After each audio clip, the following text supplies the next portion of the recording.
living it, and we hold nothing back. I'm Ginger Stocky with Jay Williams and Aaron Cluley, three friends who are all in very different stages of life and know the importance of having honest, loving women around you. When we need a little extra help, we call up Miss Joyce and we ask her, because sometimes you just need to talk about life with your girlfriends. So consider yourself one of us and let's talk it out. Hi, everyone. Hello. I must admit, I was a little let down that you didn't say gorgeous. Like last week, you called me gorgeous. I know. And What you you are trying to still say? gorgeous. What you trying to say? You are absolutely still gorgeous. Okay. But not enough to say in words today. I got it. Clear. So, true story, my husband tells me quite often that I look nice or that I'm beautiful. And this sounds like a whiner. But after a while, you're like, if you say it all the time, I don't believe it anymore. Yeah. Especially if he doesn't look You up. know, when you have the flu and you say, oh, you look so beautiful, you're like, okay, no. Yeah, you're lying. I know better. Yeah. So I'm not going to say hello, gorgeous every week. Okay. Maybe 3 out of 4. Yeah, I appreciate the clarification because I was feeling a little ugly today. Then Hey, did you get your eyebrows done? I did not, but I used a different pencil. I like You know them. how I see said you. I like a strong brow. You did. Before, so yeah. I like us. Especially when you do that actually, to me. it was an accident. It's the wrong pencil, but You made it work. I said, like well, them. we're just gonna color in now. You make it work. It was a Sharpie. No. You're looking gorgeous. Oh, thank you, darling. So are you. And we are thrilled to have a guest with us today. We are a big fan of Annie F. Downs. Oh, yeah. I sat there so quietly. I had so many thoughts about the eyebrow pencil. But then they're like, who's that voice? We don't know that voice at all. But they look very good. Thank you. And your ability to make this sound like a Sharpie Did is you like spot that? on. Yeah. That's impressive, right? Yes. I like the way you had a Sharpie in each hand when you did the Yeah, eyebrows. It yeah. wasn't just I wish one. you was Right. Fishing with her pencil drawing. Yeah, That's you gotta right. take the most of the time. You know, That's just right. get them done. That's right. Well, if you're not already a friend of Annie's, you will be by the time we are done today because she is a best-selling author. She has a wonderful podcast that you need to check out because Annie and her friends talk about great topics, and it's just a lot of fun. And that's exactly Should be. That why sounds it's fun titled what podcast. it is. That's right. That's right. That sounds fun. So we invited Annie to be here with us today, partially because we're going to be spending some more time together. You're going to Yes. join us at the Love Life Women's Conferences this year. Yes, I can't wait. I'm so excited. Hometown of Atlanta, so that's really fun. Yeah. To get to be there with all my people. And then in Denver as well. So you better get your tickets now because Annie will be selling it out with her family. That's right. That's exactly right. That's 100% true. That's awesome. Well, we have had a lot of people making comments on the podcast that they love being part of group, they love listening, and they would love to hear more about being a single woman in the world today. Yeah. And one of many, many things that Annie is a single woman. That's true. So Today. you feel like right. representing. I am unmarried today, so I will represent that demographic for today. I don't know what tomorrow holds, but today Today you own that. unmarried. Yeah, that's right. Well, we wanted to talk about the fact that no matter who we are, no matter where we are, we always want something else, don't we? Yeah. I mean, Yes. I know I'm that way. There's always something that I think will make life just a little bit more fun, a little bit more adventurous, and we need to learn to be content. But that's a big topic, and sometimes people don't want to hear it. Right. Yeah, it's hard because a lot of times something I realize is that if I put like on a dream board or a vision board or something that I want, you know, like in relationships or just Do you in do life. vision boards? Yes. I used Do to they have like have cutouts parties. from magazines? Yes. Do you? Wow. Yes. Okay. Y'all don't do. Why y'all I looking mean, at yeah, me I like do y'all that. never done that? I'm weighing. I do them. Oh. How do you do it? I don't I know. just I go- do This is just magazines. new. Oh, I this go is just to- new for me. I just go to like From you, new information. to the dollar It's a store. good thing. Yeah. I'll get a little poster board and cut out stuff out of magazines and words. Yeah. And people with abs. Like you know, oh my gosh. like the Unabomber did. Oh my gosh. Well, not a serial killer. no, it's different. It's different. different. It's a lot. abs. It's a lot Yeah. different. It's Yeah. usually like inspirational Oh, words. that's better. Right. Like happy and you know like That is good. Do you do one find every words. year, Jay? I try to do one every year. Okay. Like I would try to do like we started doing them even for my daughter's birthday. So that was one of the things to help her. cool. You know, she never likes to finish them. So, but that's something that we had kind of started doing was like Yeah. That's a vision great boards. idea. Yeah. So You know, I have a problem with them. Not that they're wrong, but for my personality, I know that I have to be super careful to not like think too much about what I want, because then I can get so focused on that, then I lose that contentment side of it. So for me, I've had to learn that about fine myself. line. I can't think too much about what I want because I'm so goal oriented. I will go hard for those things. Okay, but let me forget tell you my what center. the church has done wrong. You ready? Welcome, Whoa, Annie. this is big. Okay. Let's just go there. We were kind of told in youth group growing up that when you are content, you will get what you want. When you are satisfied with what you have, then you will get what you want. But what is actually true is when you are hungry, you don't have to pretend to not be hungry to get full. You have to go eat. Well, And so we've got to start figuring out a way to make vision boards that help us dream and pursue and go after what we want, but hold them both. Yeah. I felt like growing up in church, I was taught I wasn't allowed to have wants and be satisfied. Yeah. I was supposed to be all the way satisfied, and then I'd magically get these things I want. And that just was never true. Yeah. It was never true. And I felt the same way, but then I also then leaned on the scripture of like, where there's no vision, that people perish, Yeah. And so I'm Yeah. always like, if I know that I want to do something, a lot of times I can get so inundated with things that I'm doing for other people, whether that be in ministry or work, that sometimes I do lose focus of me. I lose focus of, the things that, I've talked about this on the podcast before, so I could be working, and even forget to eat, Yeah. So I do get content. My stomach like, "Rrr," and I'm like, oh, forget it, Right. keep moving. And so sometimes I need that visual just to remind me like, hey, you have to prioritize yourself too. So I do like to have, like just something to look forward to sometimes. And then the thing that I really had to work on is not punishing myself when I don't necessarily get all that stuff. Yeah. Because I still don't have abs, but it's a cool thing to like, I wish I had them. Does that make really sense? good. I don't know Absolutely. where I was going with that because we went somewhere else, but it's all good. But No, I think you make a really good point that we really all need something different in our lives to focus us, to learn how to have goals and be content, and to be able to do them both. Yeah. Right. That's a really good That's point. the thing is how can you hold, I have more than I deserve, and there are things I want I do not have. Right. Both of those are always true. And we get to help our friends in our real lives, and they're listening, our friends figure out what it looks like to hold both of those. Yeah. I think I just had a revelation about my whole life just now while y'all were talking. Okay. really, Wow. do share. I don't know. Nice. Maybe I should make you wait like to the next 10 minutes. Why? And then Whole share it revelation. later? I'd like tease a little bit. I think you should. Let's take a teaser and we'll be back with you. Yeah, it's like Everything there you that go. you have Hold whole on. I can have vision. I love vision for other people. I like to think of vision for what I want here at work and what I think we can do for my family. But to do it for myself feels almost selfish to me, because I think it's a lot of what you're saying, Annie, is that's too much about, that's not the way that it's supposed to be. I need to be very happy with what I have right now. So I shouldn't think that much about myself. I think you should go Whoa, for it. I'm just going to sit here and ponder that for a You should little totally bit. go for it. I think I will. But I love that you kind of I just thought about that. landed there. Yeah, that's interesting. Yeah.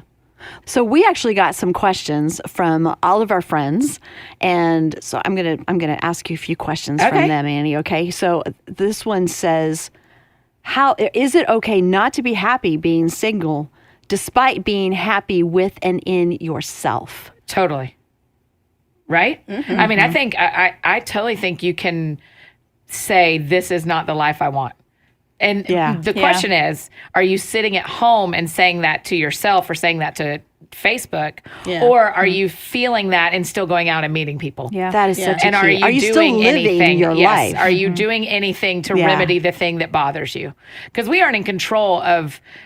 In fact, we talked about it at lunch, Aaron. This idea of like, it is a miracle when a man and a woman end up at the same place at the same time and fall in love. It's a miracle. Yeah. But I'm probably not going to fall in love with someone if I don't leave my house. Unless it's the mailman, because he's the only one who shows up every day. Right? So yes, I think you can be not satisfied with your situation. But then my follow-up question is always, so what are you going to do? Yeah. Right. What's your next move? You don't have to like be on dating apps unless you want to be. And I think they're great, and you don't have to go out every single night, but are you anywhere where you're meeting people that might either be able to set you up or might be someone you can meet yourself? So that is not the definition of discontent. I don't think so. Wanting something else is Yeah. exactly what we Wanting were and talking discontent about. are two very different things. Right. And wouldn't you say, I could say this for myself, so you say if it's true of you, but when you are wanting other things that you don't have yet, doesn't that push you closer to Jesus? Because Yeah. you're doing your best to do what you can do. The rest is up to him. That's right. So if you're doing your best, that pushes you to him to say, okay, I trust you to do the rest. I'll do my part, but now Yeah. it's you. Yeah. So I feel like some of that is God working in us and using that. Yeah. It's that balance of like trusting that God knows what we don't know. Yeah. And he protects us from relationships in work and in personal life that are not right for us, but also not expecting God to have someone delivered to your front door. Like it's a teamwork, right? It's teamwork. It's God doing what only God can do. Yeah. But then Annie has to be involved too. Right.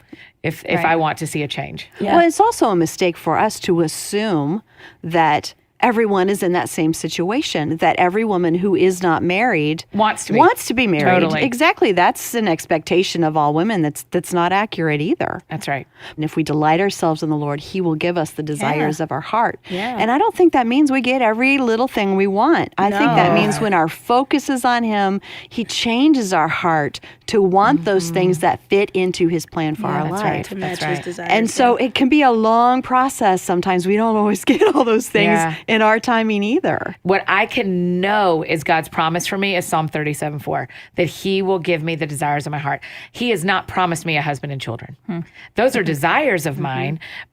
But that's not the promise. Right. The promise is he'll give me what my heart will desire. And so I have to check in and listen to and be like, well, actually, what am I desiring? Yeah. I'm desiring to do what God has for my life. Oh, that may be good. different. Yeah. You know, I think sometimes we accidentally call things promises from God that aren't actually promises from God. And we like to makes say us that feel here. better. Yeah, because we go like, Yeah. oh yeah, he promised me A, B, and C. And it's like, Yeah, it wasn't that specific. that's not what the scripture says. Sorry. And Let's go back to the Bible. You know what? I was thinking about, I have several friends who are either single or divorced, and that just brings up, and so a couple of them are super, super Christians that are, like what you said about, Really good ones, yeah. just Jesus, I'm just focused on Jesus. And, Yeah. and like, but you boring. Like,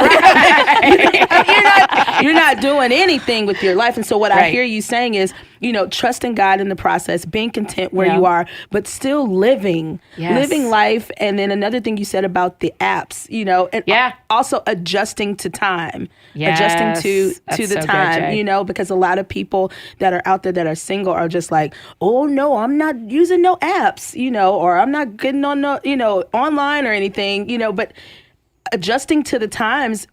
If you're not out there and doing things, there might be other ways that you can meet people. So I love the fact that you brought that up. Like, if that's not your thing, Yep. don't do it, but don't knock it if you don't. But here's the other thing about apps, ladies. Let me give you a Tell us about it. Please Annie. tell us, 'cause I don't know nothing about them. Here is the thing. When you are at church, let's use church as an example. You're at church and you meet a man that is in your age bracket, that is someone you'd be attracted to, and y'all hang out in a group. You don't totally know the intentions unless he says, or one of you says, hey, let's go on a date. Let's do. But on the apps, everybody knows why you're there. Yeah. You're there because you want to meet someone. Yeah. Now, some of them are better than others, but you can know the intention from the get-go. Sure, you're going to end up being friends, but the reason you're there and the reason I'm there is we're looking for a relationship. Does it take some pressure off? Yeah, as long it as just you're makes on it- the it makes right it app. real Right. You intentional. don't want to get on the wrong app because then you know what they want to. That's right. That's it. It's some bad apps out there. That's right. There's different ones Be that careful are better with than your others. app. Yeah. Today's takeaway from Ginger. That's right. Thank you, Ginger.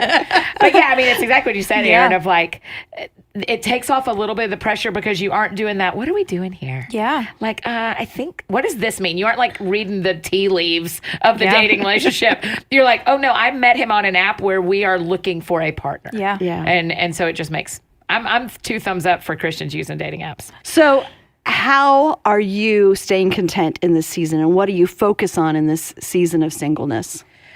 Yeah, for starters, it's a season.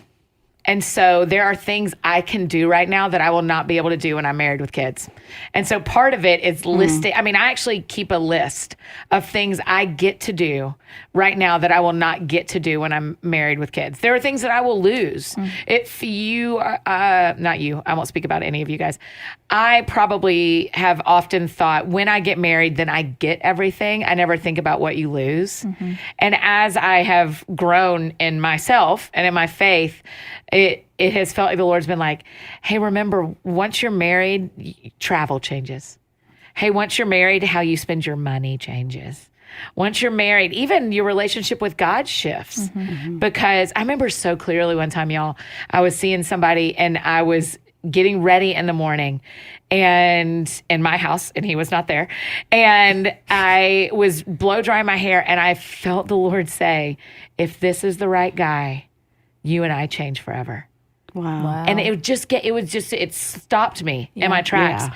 And I thought, what do I want to say to God today when it is just me and him? Now, spoiler alert, I didn't marry that guy, but it has given me this perspective.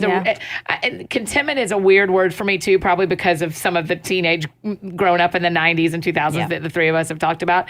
So contentment's a weird word for me, but what is very true is I am eyes wide open to the gifts of this season of my life that I will trade for different gifts when I'm married with kids. Trade's a great word. Yeah. So I lose things and I gain things. And I am so thankful for what I have right now that is unique to this season of my life. I don't know if you knew this. These two ladies know that I'm a listener of your podcast. Thank you, Erin. So anyways, I've heard you talk about how in the season of life that you're in, so you are very intentional with the friendships that you have, and you're a part of other families' lives. Oh my gosh, yes. And you have all these other kids that you are. Yes, I call them my mini BFFs. Right? All my What do friends' they call kids. you? They call me Crazy Annie. I just love it. And that's so funny. Like, not That's the best Annie, name ever. it's Crazy Annie. It is so fun. You are taking advantage of this season, and that not only is that probably edifying to you, but also to those families. Yeah. To get to have. Yeah. Our other friend Megan, we've talked about before too. Before she moved away, she's still single, and so she became part of our family, and my kids adore her. And not only did she tell me that was good for her soul, but I needed her so badly during that season. Yeah. And so just how God uses those different seasons as we're all going through life, just trying to figure it out one day at a time. I think that's such a beautiful picture of how God does that. Can I tell a 2-minute story real quick? Absolutely. Okay. Yeah. I have this family that every Christmas, it's a husband and wife and 3 kids. Every Christmas, the 3 daughters and I watch a Christmas movie their last day of school, like that night. And we've done it 8 years now. And we wear footy pajamas and we eat dinner and we watch a Christmas movie. And 2 years ago, the middle daughter, we finished watching the movie. We're all piled on the couch. We take the same picture every year. You know how it goes. And the middle daughter's relaxed. And she's like, I hope you never get married. And I was like, get behind me, Satan. I was like, what are you saying? I kind of paused, and the mom's mortified. And I'm like, and Sadie lets me tell the story. I'm like, Sadie, why would you say that? And she said, I think when you get married, you won't come over as much anymore. And it gave me this moment of going oh yeah, I get to be in kids' lives. I'm going to cry saying this, y'all. I get to be in I didn't know when my best friends had kids that they were giving me new best friends. Yeah. Yeah. I had no idea. But they have. And my calendar allows me to be in a lot of families' lives. And that will change. And so... That's beautiful. So I am so thankful that I get to eat dinner with families and be with families and have these kids call me Crazy Annie and expect me to show up every Thursday night. They well, it's Thursday. Of course you're going to be here. Our church added a service on Sunday, so I couldn't go to this one family's house on Sunday afternoons anymore. And I didn't even think they would notice. The kids were like, you don't come over on Sundays anymore. I was like, oh, right. Sorry. I forgot to communicate what was happening with you. That's cute. But it's a gift. It's a gift. And so the longest answer to that question is there are gifts in this season that will not always be gifts for me. Yeah. And so I will eat those up while I have them, and then I will trade them in for the next thing God has for me. That is perfect, because whatever season you are in, there is a beautiful gift in this time for you from God. So the Bible says so much about this very thing, about the wonderful things that he has for us and about contentment. And Joyce has certainly lived a lot of this in her life. So let's dig into what the Bible has to say with Joyce about contentment and putting God first. Let's look at Philippians chapter 4, verses 11 and 12. Contentment doesn't mean that you never want anything else. It means that you can be satisfied where you're at on the way to where you're going. How many of you would admit today that this is the right place for you to be today, because if the truth be told, you have had a fair amount of discontentment You know, we are a people created by God, and we're created for God, solely for His purpose, to love Him, to worship Him, and to be the object of His love and His abundant grace. And so anytime that we let other things that we want get ahead of our relationship with God, it always just poisons us on the inside. And I'll tell you the truth, honestly and truly, for a lot of years, even as a Christian and even as a woman in ministry, I really didn't know what I'm trying to tell you here today. And I really just could not get happy. You know, I thought, well, if I could have, you know, the growth of my ministry was really important to me, because that was my goal and dream. Whatever your goal and dream is, you want to see that progress. And so I thought, well, if I could just have 500 people in a meeting, then I'd be happy.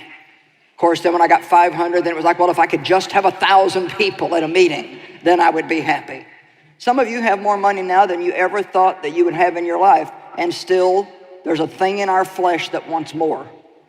Some of you have more success, you have a great position, you thought, well, if I could just get married, I'd be happy, and so now you're married, and now you're thinking, well, if this person I'm married to would just behave a little better, then I could be happy.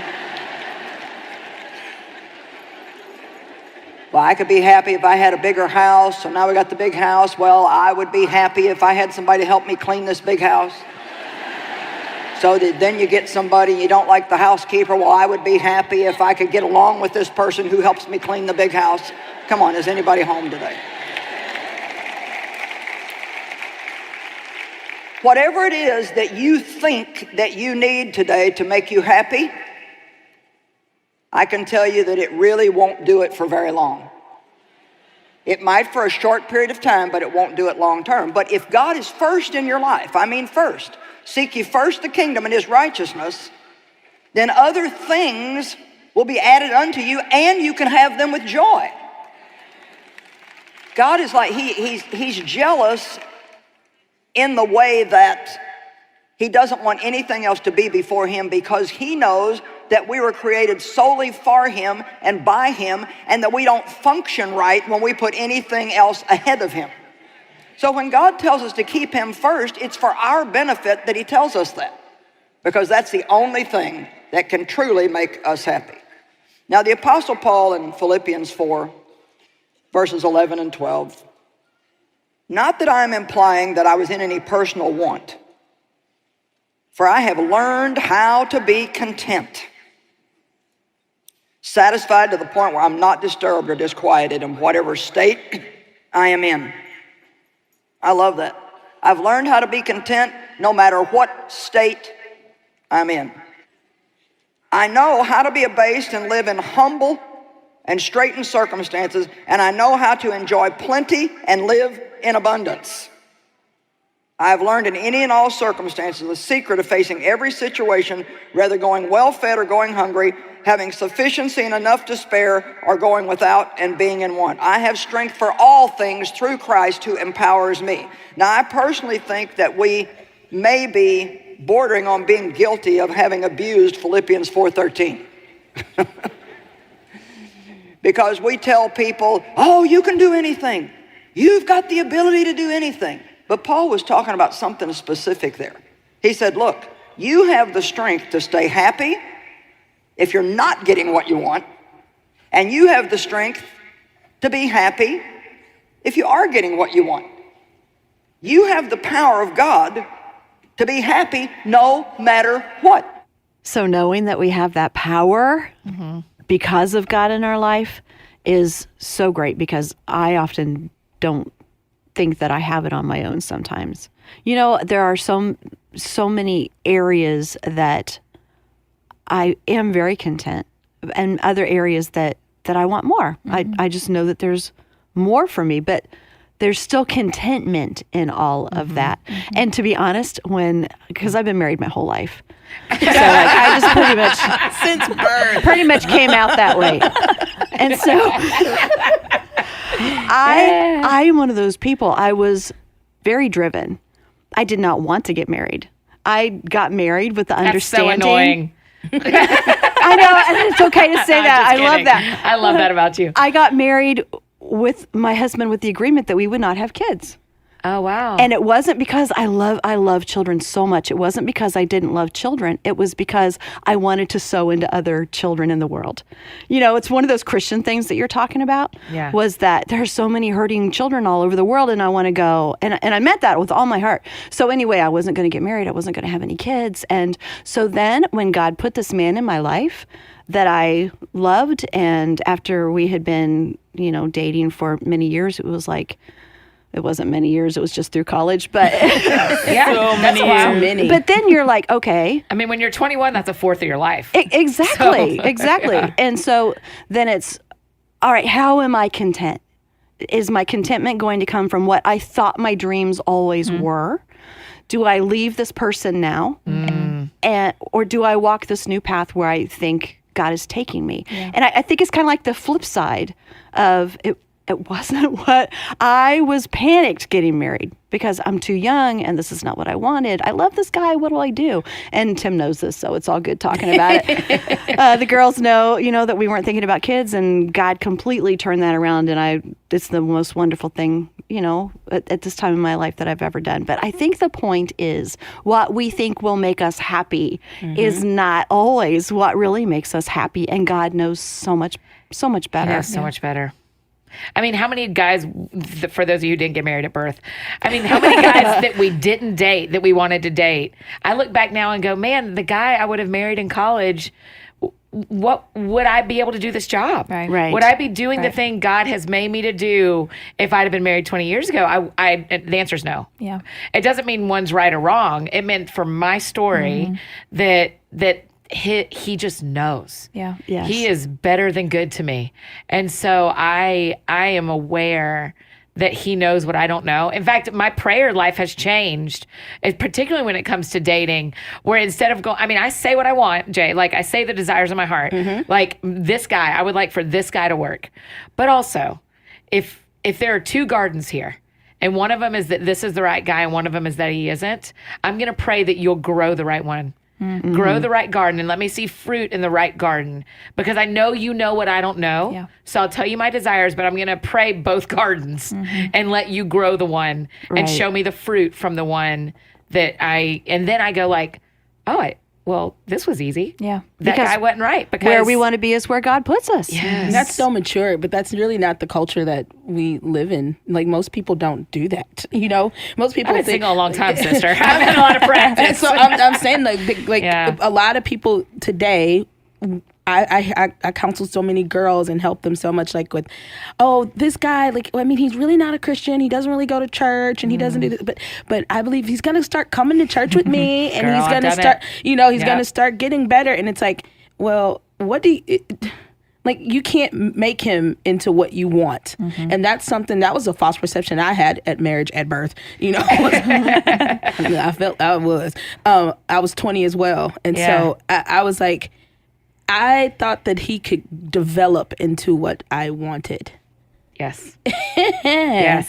No. Yeah. You Date know- the guy that you think he can become. Yeah, Nope. that's not fair. word of wisdom. It's not fair to them. Yeah. It's not fair to even you. That's right. You know, and so the red flags that you see when you first see it, or, you know, when you're dating, take those as a heed, you know, like heed the warnings to say like, okay, well, maybe that's not the good fruit, you know, that's not good fruit for me, you know, but don't be one of those people that are like so big on just wanting something, you just want to be married, that you'll settle and not take the time to pray and ask God exactly Yeah. what you said, Andy, For the about right garden. for the Right. right garden, the right fruit. Settling is such a funny thing too, right? Because let's go back to our teenage growing ups of don't settle for the wrong guy, don't settle for the wrong guy.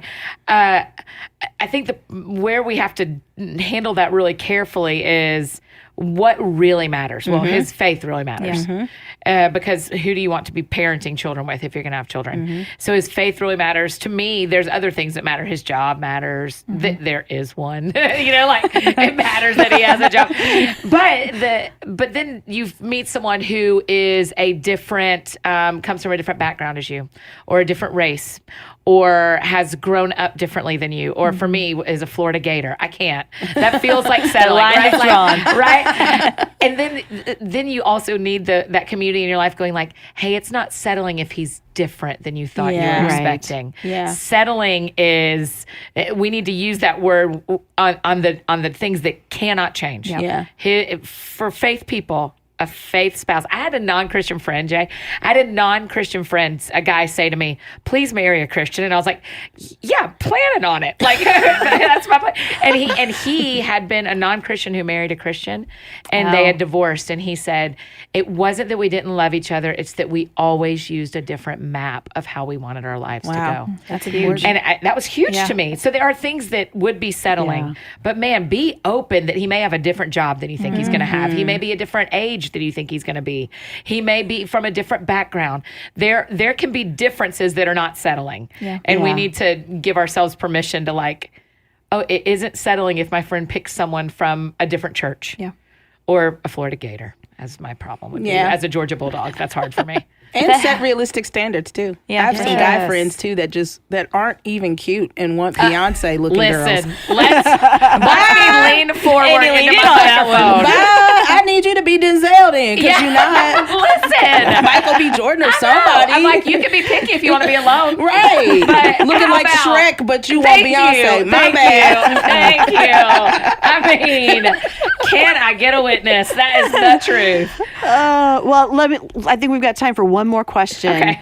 from our friends who are listening. So this question is, why do you think people view singleness as being behind in life? Because I think it was historically. I think there was Culturally, that that's was- true. And also, 100 years ago, women couldn't financially, economically exist in a healthy, God-fearing way. But shouldn't we without have a all spouse? moved past that by now? You would think so, but we love watching The Marvelous Miss Maisel on Amazon, and we love watching The Crown and all these shows from the 50s that show a simpler time that makes it feel like marriage is the option when you're 18, the only option. And if once you're out of your parents' house, then you better be married. Yeah. So it does feel like, and I would say that the church does a little, historically, I feel like we're way better than we have been. But I think the church historically kind of gives the feeling of, hey, when you're 17 and you're in high school, we need to talk to you about getting married, because that's going to be the next thing you do. And then you go like, oh gosh, it's not the next thing.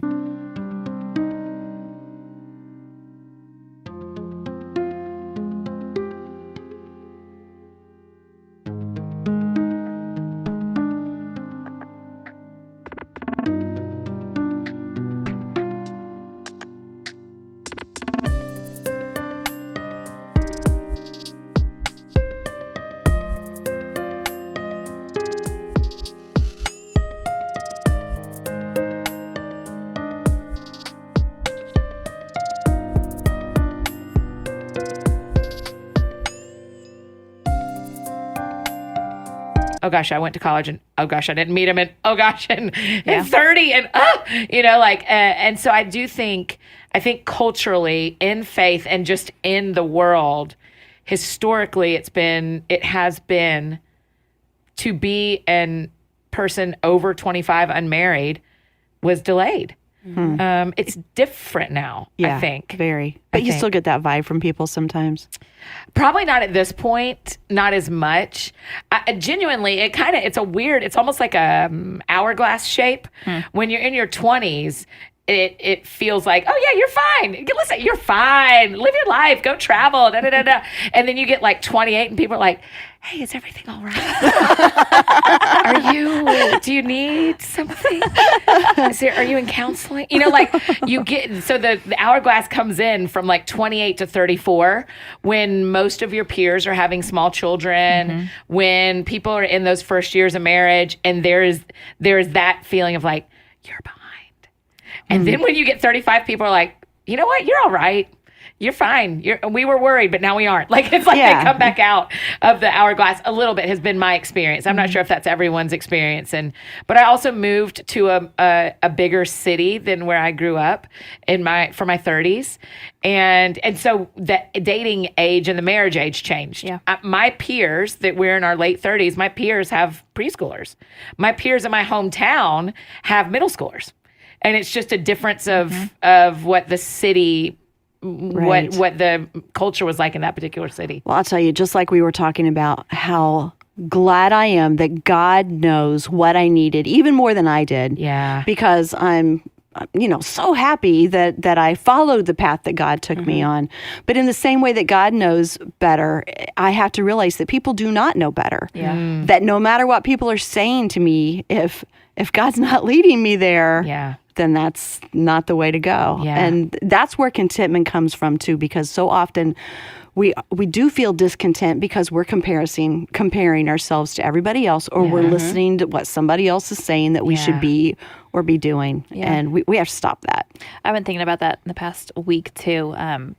Not so much for being single or not, but so I know a lot of moms, and a lot of them stay home with their little kids, and it's just things that I hear are that they want more, but they're home with their kids right now, and that's the season they're in, and they love that. But you feel like sometimes like you're missing or something. Like you could be doing more, but this is a season you're in right now. So Whether you're home or whether you're not, right? yeah, I could be doing more somewhere else. I could be doing more if I Sure. was home. Yeah. but to be content, like you're saying, with this is the season that I'm in, like you were talking about earlier, Annie, this is my current season. God will probably change it again. Yeah. And we're going to be constantly shifting seasons that we're in our life. So how do I make this season that I'm in right now be the very best I can let it be, and do all the things I can do in it, but not feel bad that I can't do all the things I could do in that last season. Yeah. And that there are going to be new things I can do in the next season that I can't do yet. I can't even fathom them yet. But it's okay to, I think what I'm thinking is, let go of what you used to be. It's okay to say, that is not who I am right now. And it's okay. It's okay that one day I'm going to have to let this season go because I'm going to enter the next season, and learning how to be okay in each of those and leaving some things.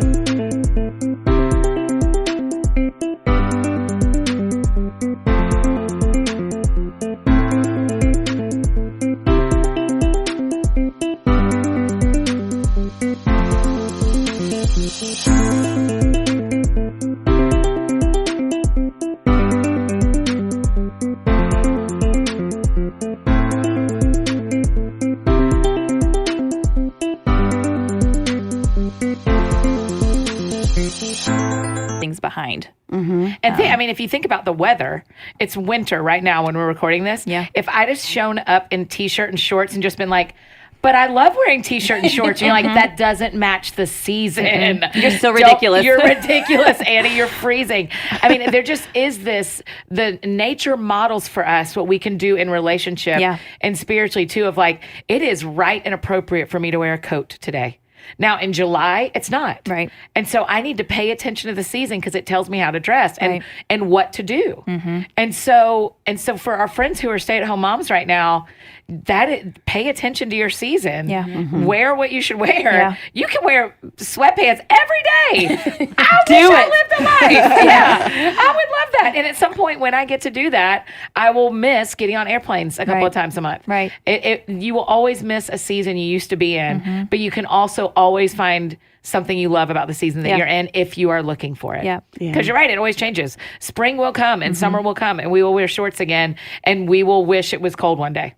It's just the way we are as humans. That's true. That's very true. Annie, thank you. Thank you guys so much for having me. I'm We've really loved it. grateful. We've loved it. And we just want to remind everybody that we have a free resource for you. So if you would like to check that out, it's called Consistently Content. It is at joycemeyer.org/talkitout. And it is a free download. So go there and get that. Also, when you're on social media, use the hashtag #TalkItOutGirls, and I'll just keep sharing what we're thinking about this, and keep digging deep.